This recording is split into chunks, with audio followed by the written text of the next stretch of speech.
welcome back to Storytime. Today we're going to have a story time all about kindness and mindfulness. So today, November 13th, or the day this video goes live, it's actually World Kindness Day. So we have a couple of fun books and activities planned, all centered on kindness and mindfulness. But as we always do with story time, I'm going to start with our hello song. As with last week, there's a couple of Asl signs that go along with it.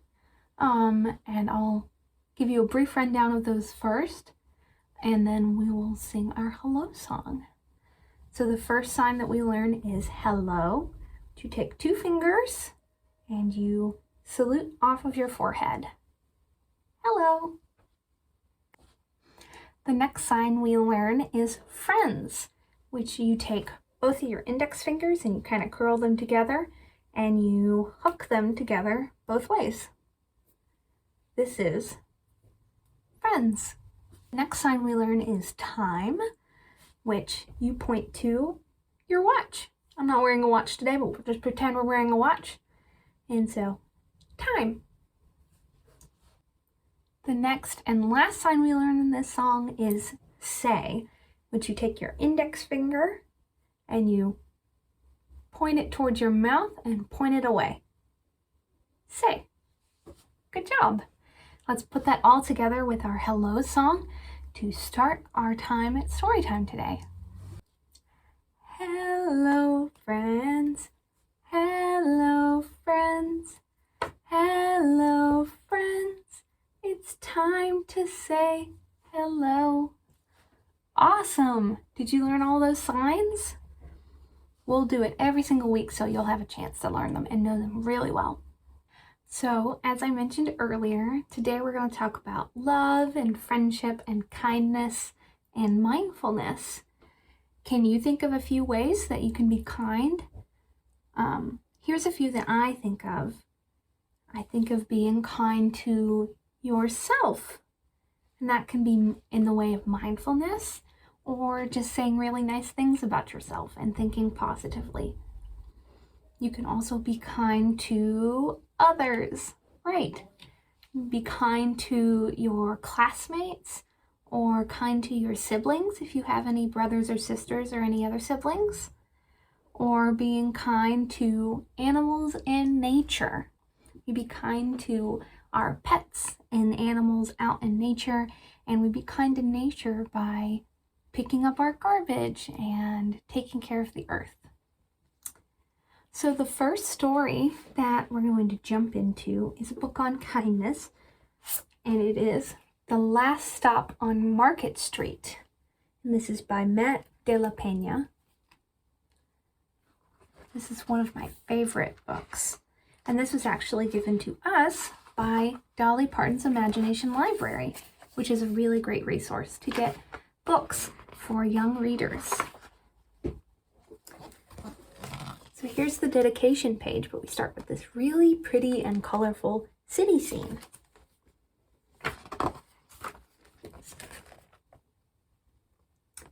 CJ pushed through the church doors, skipped down the steps. The outside air smelled like freedom, but it also smelled like rain, which freckled CJ's shirt and dripped down his nose.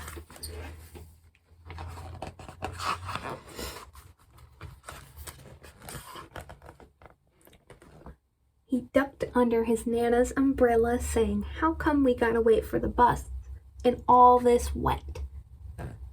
"Trees get thirsty too," his Nana told him. "Don't you see that big one drinking through a straw?" CJ looked for a long time, but he never saw a straw.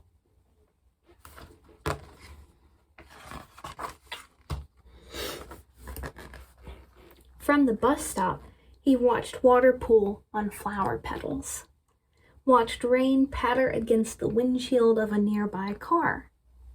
His friend Colby climbed in, gave CJ a wave, and drove off with his dad. "Nana, how come we don't got a car?"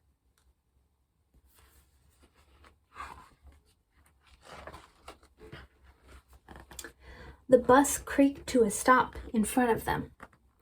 It sighed and sagged, and the door swung open. "Boy, what do we need a car for? We got a bus that breathes fire, and old Mr. Dennis, who always has a trick for you."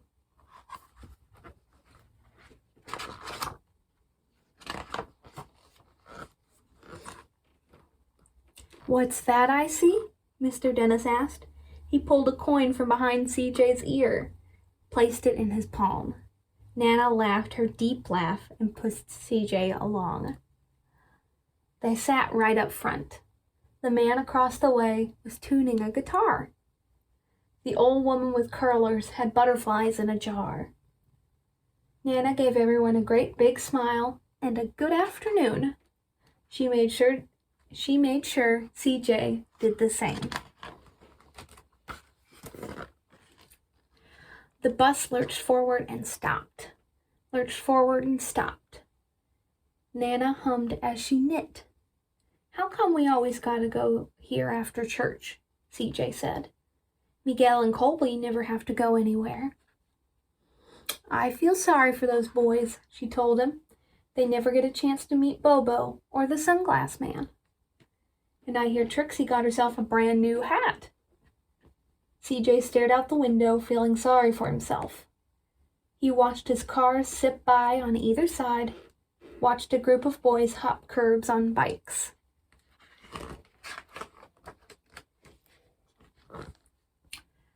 A man climbed aboard with a spotted dog. CJ gave up his seat. "How come that man can't see?" "Boy, what do you know about seeing?" Nana told him. "Some people watch the world with their ears." "That's a fact. Their noses, too," the man said, sniffing at the air. "That's a mighty fine perfume you're wearing today, ma'am."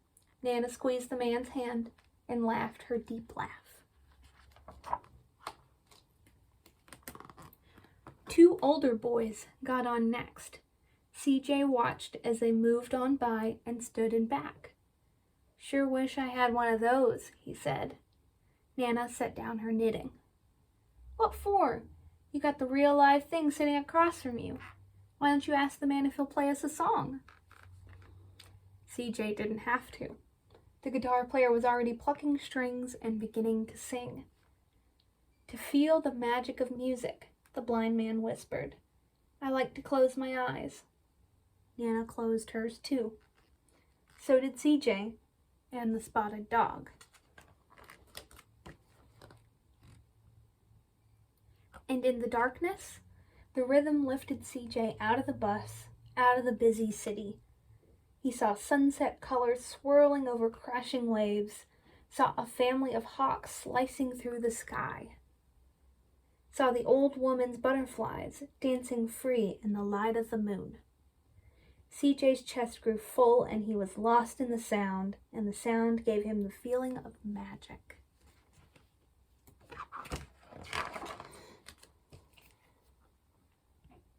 The song ended and CJ opened his eyes. Everyone on the bus clapped, even the boys in back. Nana glanced at the coin in CJ's palm. CJ dropped it in the man's hat. "Last stop on Market Street," Mr. Dennis called.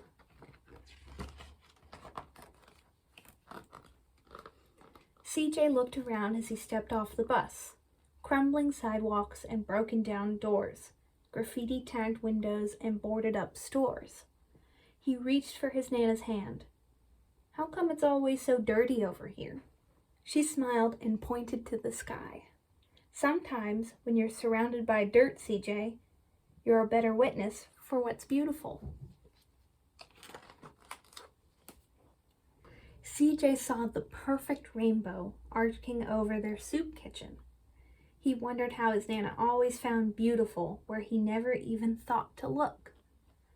He looked all around them again, at the bus rounding the corner out of sight, and the broken street lamp still lit up bright, and the stray cat shadows moving across the wall. When he spotted their familiar faces in the window, he said, "I'm glad we came." He thought his Nana might laugh, her deep laugh, but she didn't. She patted him on the head and told him, Me too, CJ. Now, come on.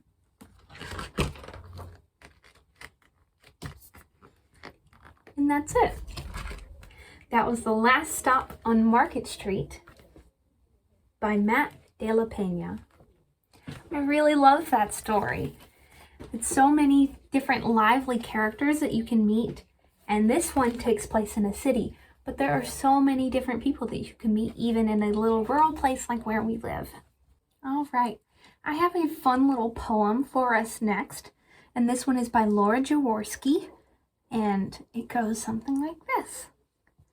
Spread a little kindness, sprinkle as you go, send it out into the world, watch it ebb and flow. Plant a kindness garden. The more seeds that you sow, you'll find that your own happiness will grow and grow and grow. Awesome! That poem tells us about how we can be kind to others, and that makes us all really, really happy.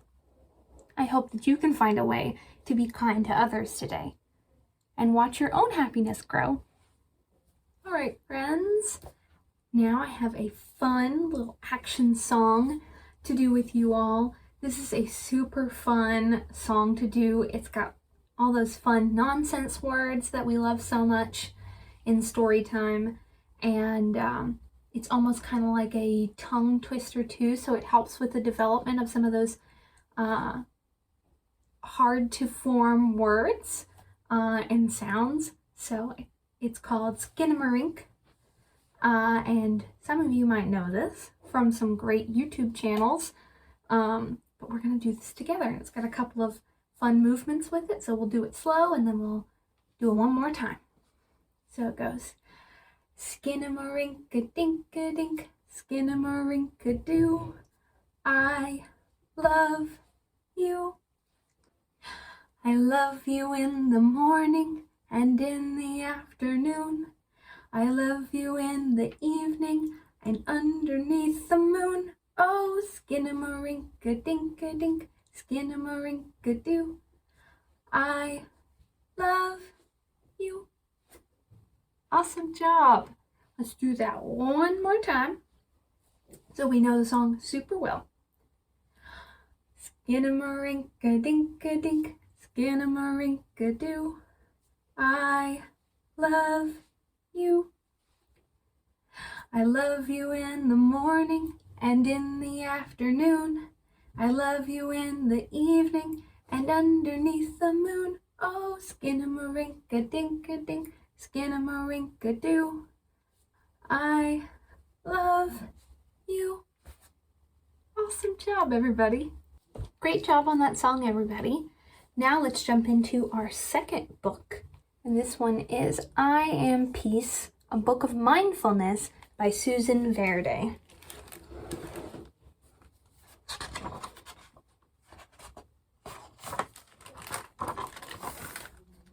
Ooh.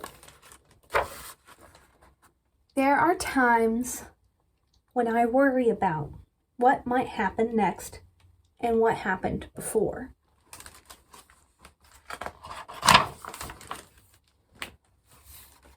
The thoughts in my head are like rushing water, and I feel like a boat with no anchor. Being carried away.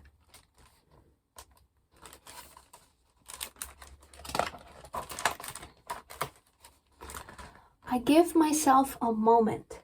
I take a breath, and then I tell myself, it's all right. I feel the ground beneath my feet and steady myself.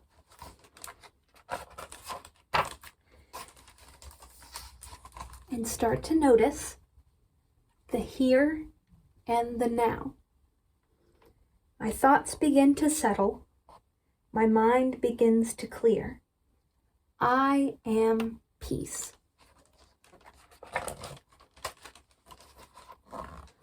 I can watch my worries gently pop and disappear. I let things go. I can say what I feel inside out loud. I know myself.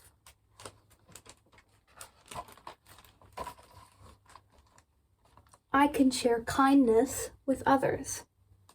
I make a difference. Oh, one of those seeds fell to the ground. I wonder what happens next. It's starting to grow.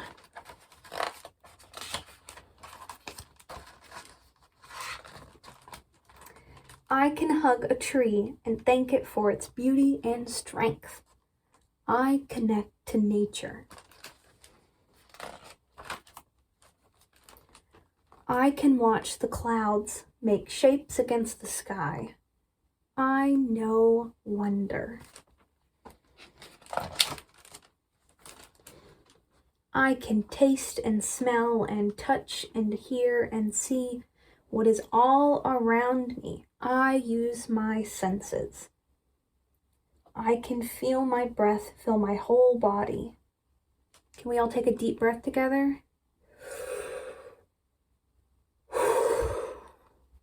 Good. I tune into me. Now the water is still. I have found my anchor, and everything is all right.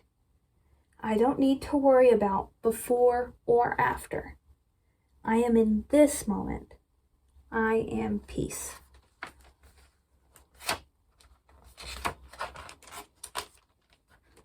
Now I share my peace with others and hope that it is carried away to those who need it.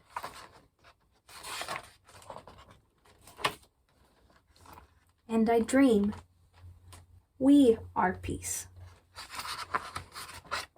Thank you all so much for joining me for I Am Peace, a Book of Mindfulness by Susan Verde.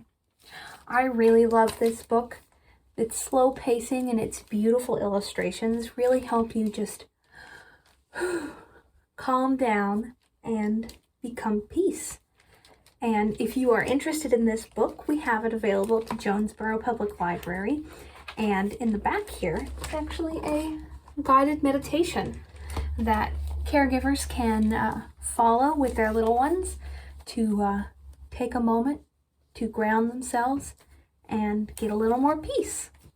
So I'm afraid that's all we have today. But before we go, we know we have to sing our goodbye song. And it sounds just like our hello song, but you remember it's got a couple of different signs. I think it's just got one different one. And it's the sign for goodbye. Remember in the opening song we do hello. Now the sign for goodbye is this. Goodbye. All right, let's all sing this song together. Goodbye, friends. Goodbye, friends. Goodbye, friends. It's time to say goodbye. Bye, everyone.